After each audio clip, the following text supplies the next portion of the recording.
All right, so this is a 42-inch Husqvarna, same as most Craftsman's. Anything made by AYP, they made tons of 42-inch mowers. And this one has a problem with the cable on the decking gauge.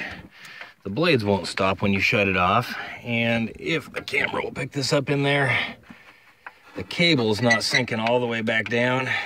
Basically, it's so rusted up right there. As you can see, the top of the cable still not even retracting all the way. There's so much rust that goes all the way through that cable, it's seizing it up, which also means it's about ready to break. So we're going to put a new cable on this one. All right, so first hood removal, we're going to unplug the headlights. And these hoods are easy. If I can do this with one hand, almost one-handed. Pop right off. All right, so just 2 bolts and we should be able to get the tank out of the way. I already have the other one off. Take off that. Now the tank can pull up, get us even more room. All right, so this knob should just unscrew.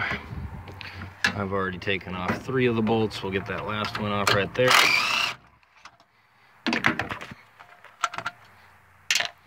I should be able to pull that through and now have access to the top of the cable.